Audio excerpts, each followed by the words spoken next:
So this topic covers some plant families that are just really big families. We're talking lots of species, lots of genera, diverse, widespread, all kinds of features that would make it very likely you're probably going to run into plants in one of these families.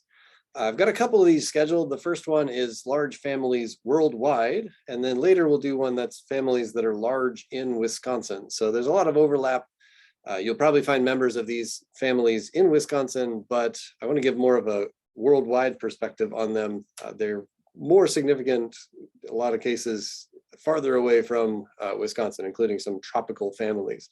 So these are important ecologically, economically, and I guess just an interesting bunch of plants. So some of them are shown here. This is a botanical garden showcase of a plant that I will talk about. So one way to think about large families, you can look at their global distribution. This is not something that's exceptional for large plant families. Sometimes you can find a single species in a small family that takes up this kind of range. But just to kind of give you an impression, some of these families are pretty darn ubiquitous around the world. Other ones, they're more concentrated in places that are not really overlapping with where we are.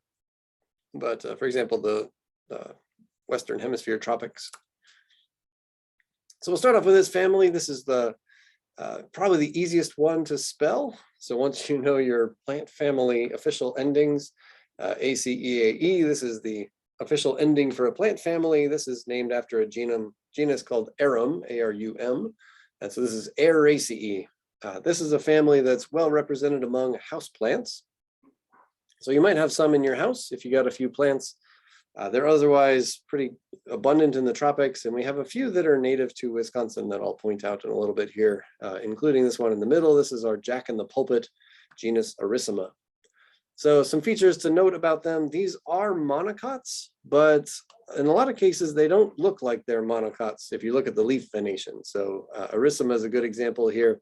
You wouldn't call this parallel venation. Having compound leaves in monocots is rather uncommon, and it doesn't quite fit that. Maybe if you look over this one, this is the same family, Peltandra, has more of a parallel venation among the veins that are still kind of coming out in a pinnate fashion from that leaf, and so on. So you don't necessarily match them to monocots in terms of their venation. One feature that they have that's kind of interesting to share is this so-called drip tip. So the tips of the leaves, or in this case, the leaflets, they're kind of rolled up into a little finger-like extension there over the tip, and this name drip tip, in the areas where they get a lot of rain, this is a feature where it kind of helps the water to roll off of the leaves. So may be helpful to kind of confirm that you've got a plant in this family. It's not a feature that necessarily stands out to you immediately. Otherwise, at the bases of the leaves, they have sheathing petioles. That's a common feature in monocots, but one to think about nonetheless. What really stands out about this family is the inflorescence. So just a terribly distinctive inflorescence in this family, and it's got its own terms. So it's called a spathe and a spadix, and I always have to think twice to know which is which. I have to remind myself, this spathe is this bract, can be rather petaloid, like it looks like a petal, it's got coloration, it's arranged around flowers, but it is in fact a bract. And as we'll see, this is a cluster of individual flowers. So this is a bract subtending an inflorescence, sometimes rather open like this, and this, what they call a calla lily. And then sometimes with it a little bit different function. This is the jack-in-the-pulpit inflorescence, where this so-called pulpit is this strange little structure here that's got the reproductive axis, including lots of tiny flowers really contained within it. And on its own, it's not visually very colorful. The spadix part is really just a spike, but it's thicker. So if you cut this open, you would get just a really broad axis there with a lot of these tiny flowers on it. So the combination of spathe and spadix really distinctive to family Araceae. When they do go on to make fruits, they are berries. And this one over here, Monstera, supposedly edible. I've never had it. It's a family, as we'll see, that you don't necessarily want to chew on most parts of these plants, but Plants can be pretty forgiving if it's in their interest to have you eat their fruits. So these are individual fruits resulting from individual separate flowers. So the flower is very tiny in this group, and they can still develop into these rather large berries. These are the size of small cranberries or something. So mostly this is a tropical plant family. I just love some of these images, the sheer size of these leaves that dwarf a person. So one of the things you get away with in the tropics, if you don't have a freezing winter or a dry season, you can get away with these really big leaves. And sometimes members of family Araceae. I think this phylogeny highlights where they're found in the world. So lots in Eurasia, group A there, and then clusters of them in G is South America. So Eurasian tropics, South American tropics, pretty common, a little bit in Africa and so on. But mostly in the tropics, they're well adapted to growing in the tropics. And that understory growth habit makes them a good fit for houseplants. So often able to grow in places that don't get a lot of light. That's good for your house. And places that maybe have variable rainfall, that's also good for your house. So I talked before, we talked about floating aquatic plants, and there was this group of duckweeds, the Lemnaceae. And it's kind of a pet project of mine. I've published a couple of papers on this. This idea of the family Lemnaceae. This is highlighted here in this blue clade. And they're very different morphologically from the rest of Araceae. And the problem is that the common ancestor of Araceae is also the common ancestor of duckweeds. And recently we've proposed that you could carve off this other group of species and name it family Orontiaceae. So right now it says a subfamily Orontoideae, and people treat this as subfamily Lemnoideae. But if you put them as their own families, Orontiaceae, Lemnaceae, that allows this group here, starting at node 11, to become Araceae. More detail than you probably needed to know, but like I said, dear to my heart, so I've got to mention it. Locally, we've got, as I mentioned, the Jack in the Pulpit, showed you images of the flowers and leaves. And here are a couple other ones. Symplocarpus, this is one interesting plant that can actually heat itself. And it's one of the first plants to flower because it actually like melts its way through the snow. And it has these not terribly attractive in the terms of like pretty colors, but it's attractive to animals that might be visiting rotting meat or something like this. This is Symplocarpus fetidus, the stinking skunk cabbage.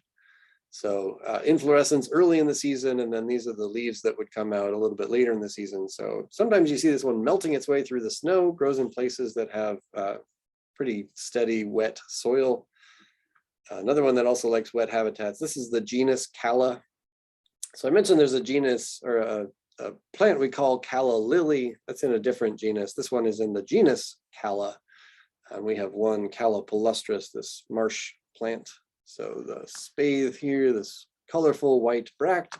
And then you can really appreciate the individual flowers here. So ovaries with a stout style and stigma on there, and then all this little greeny stuff in here. These are the stamens getting ready to grow out.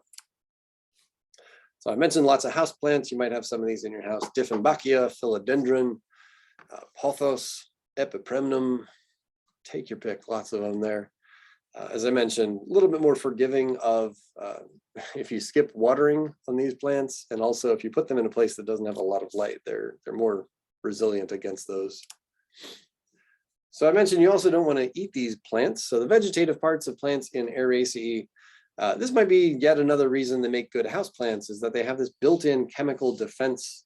It's more like a chemical mechanical defense. So they actually have these little crystalline needles inside of their cells, made of calcium oxalate. And if you break the cells apart, even if you're a small animal to large animal chewing on the cells of this plant, you get these needles inside of the juice that comes out. And that will cause you to, if you have the misfortune of getting this in your mouth, your tongue will swell up from the irritation. If you get the juice on your skin, you can get an irritation, a rash, or something like that. Pretty tough plants, so they're well defended and abundant. Probably one of the biggest one of the claims to fame of this group. It's a very diverse group, but this is the record holder for the largest unbranched inflorescence. That's how we go technically. So it's not technically a flower. It goes by the name of corpse flower.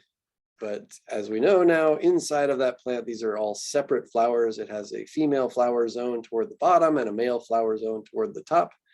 And it grows in Southeast Asia, Indonesia.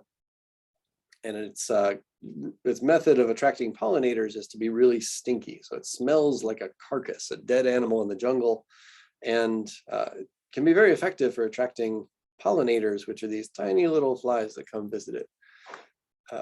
You might, if you're ever in the opportunity to visit a greenhouse, sometimes greenhouses and botanical gardens have corpse flowers that they show off to the public.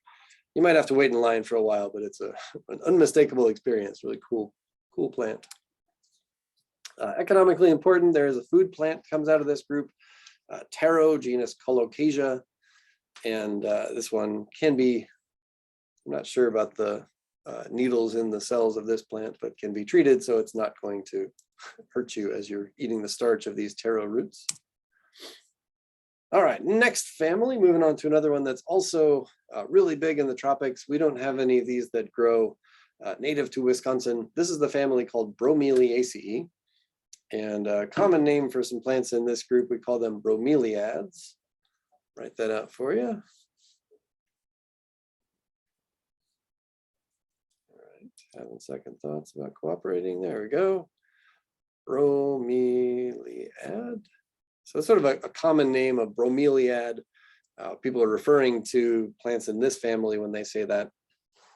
And there's kind of a typical bromeliad, and then there's also some variation. There's a pretty diverse group here. These are mostly epiphytes. So we've talked about different kinds of plant growth forms. We talked about vines not too long ago. Vines are plants that grow up other plants, and they use that position that they get by growing up the plants. They use that to get closer access to sunlight. This group of plants called epiphytes, so it's just a growth form or habit.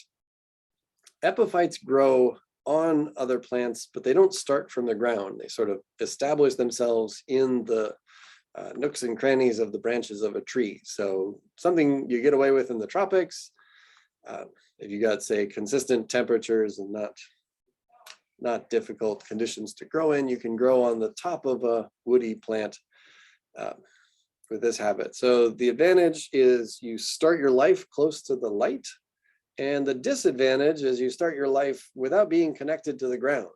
And plants enjoy the ground. That's where their water and nutrients often come from. So the trade-off for this plant is it's got these, I like to call them water slide leaves. So they're stiff leaves.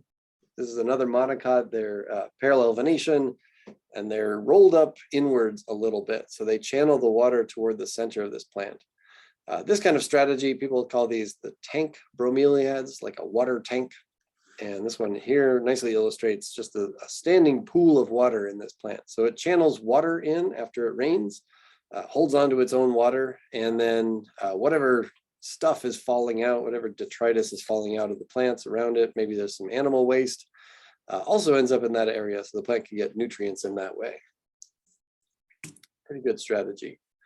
Lots of variation in the flowers. You can see there's kind of a broad theme to the color scheme you might find in these plants, and showing some other of these monocot features. So 3 petals in the flowers, parallel venation. You'd pretty easily recognize these as monocots. Some that are a little less distinctive. These so-called air plants are also in the Bromeliaceae family. And kind of an extreme version of air plants is this plant that goes by the name of Spanish moss. So it's not a moss, but it sure kind of looks like one. And it turns out that it's made up of these little units of sort of like a little bromeliad right there, a little bromeliad. This is maybe about life size on my screen. And they do actually flower. So in here you get a little yellow flowers. Their strategy is to have these hairs. They've got these kind of scaly hairs. And those are able to hold on to moisture. They're kind of spongy, and they pull in moisture from the air, allow these plants to get their moisture without being connected to the ground. So actually same genus for Spanish moss and a lot of these air plants. Another economically important plant is the pineapple, genus Ananas. This is what a pineapple looks like growing in the field. So it's a multiple fruit, nice example of a multiple fruit. Separate flowers produce these separate fruits, and atop the fruiting part of this plant, there's even another spray of leaves reminding you, reminiscent of the leaves at the base. So a little bit closer in on that. Nice ones of pineapples in flower. So always nice to appreciate that your fruits come from flowers. Dun, dun, dun. So flowers, flowers, and then ripening into a fruit. Kind of explains what you see on a pineapple. It's got these little triangular bracts associated with each of these circular features. So technically each of these is its own fruit coming from its own flower, but they're all lumped together. As you know, you can cut these up and they're just all the flesh is intermingled among those different fruits. Makes it a multiple fruit. Multiple flowers give us multiple fruits. Another one, kind of a claim to fame in this family, is this plant called Puya, or Queen of the Andes. There are a few different species of this group, and they can be really big. This is 30-foot tall plant over here. They grow in places that are in the drier parts of South America, and sometimes get interesting headlines. This was from a few years ago. They were calling this plant the sheep-eating plant. So supposedly it has the ability to snare sheep, which have fluffy fur, and people call it a possible carnivorous plant. I think that's just an unfortunate coincidence of plant and an animal that didn't evolve together. Plant being a little bit dangerous to the animal. Although if you're a plant and you find yourself with an animal carcass rotting at your feet, it's a good way to get some nutrients. So maybe a good strategy for being carnivorous. All right, next up, Orchidaceae. This is a family, it's already got a common name, orchid, built into it. So this is the orchid family. And orchids are yet another monocot group. You can see the three-parted flowers. You got 1, 2, 3 sepals, I think, maybe tepals. So perianth parts behind, and then 1, 2, 3 perianth parts in the closer to the front. 1, 2, 3, 1, 2, 3. And just immensely diverse. The orchid family has its claim to fame at having lots of intimate associations with animals. So they're able to change their shape, color, scent, chemicals that they have. They've just got an amazing array of strategies for luring animals in, sometimes even tricking them into thinking that they're copulating with a flower. So as you see here, 22,000 species. Also gets a lot of attention from botanists. So there's a lot of money in orchids. You might have been to an orchid show. There's a lot of money in orchid research, people trying to learn about how they function, how to get them to grow in cultivation. So it's sort of also potentially an artifact of having so many people interested in this amazing group that there are so many species that have been described. As you can see here, grows in aquatic, terrestrial, or epiphytic growth forms. A lot of the tropical ones are epiphytic. The epiphytic strategy in the orchids is enabled not by the tank strategy we saw in the bromeliads, but they have this modification on their roots, where the outside of the root has this papery covering. It's made of cells that basically dried out, and it becomes spongy. So dry plant material can be pretty spongy. It's sort of like an actual sponge, or a piece of paper is pretty spongy. And when the rain is available, when water is available, they soak it up. And then in the times in between, they hold on to their water pretty well. So fancy name for that covering around the roots is velamen. If you have an orchid around your house, you might have one of these where the roots are really out in the open. And then to water them, you want to get those roots wet where they can absorb the water. So just crazy flowers. I wouldn't ask anybody to try and identify all the flower parts. They kind of break the rules a little bit, where they've grouped all their reproductive structures into these very modified organs. This organ called the column, so kind of a combined stamens and gynoecium all very close together in a particular part of the plant. And having those right next to each other is also kind of a function of this intimate relationship with the animals. So the animal to visit an orchid flower has to have a specific orientation. Comes in, it's also a particular species of animal very often, one species of animal that's attracted. So it'll be an animal of a certain size with a certain behavior. And so these plants can kind of optimize their pollen delivery by having animals interact with them very specifically. Lots of variation here, as you can see. One of the petals is called a labellum. Usually gets more ornamentation than others. So kind of fringy here. This one's got a fringy throat on it, a little bit different shape there. If you see a flower that's a monocot with, or a plant that's monocot with really bizarre flowers like this, you might be looking at an orchid. Another outcome of the grouping of reproductive organs in the same part of the flower, sort of tied in with that strategy, the orchids deliver their pollen in these packets. So it's sort of all the pollen that would have been contained within an anther is packaged up and it gets taken away all at once. So this is a bee who's got these pollen packets stuck to his forehead. And there's a very sticky part. So what you're looking at is really one unit from the plant that was all ready to go. It has a sticky pad here, crazy sticky. And this animal interacted with the flower and got stuck, where these pollinia stuck to his forehead. And as I mentioned, lots of specific relationships, lots of examples of kind of bizarre animal mixed with bizarre plant sometimes. So very long proboscis in this hawk moth here. And it's visiting a plant that's called Darwin's orchid. Darwin saw this amazingly long nectar spur that's so long it's outside of view. Its name here, sesquipedale, means 1.5 feet. So 1.5 feet long nectar spur. There's nectar way at the bottom of this nectar spur. I'm imagining it outside of the screen. And the hawk moth here has a proboscis long enough to access the nectar. And while doing that, it bumps into the reproductive organs of the flower. This one, this Ophrys, orchid is making the appearance of a female bee or wasp that's then going to get copulated with by a male. So the appearance is one thing, and then it also makes a very close mimic to the natural pheromone, the sex pheromone of that animal.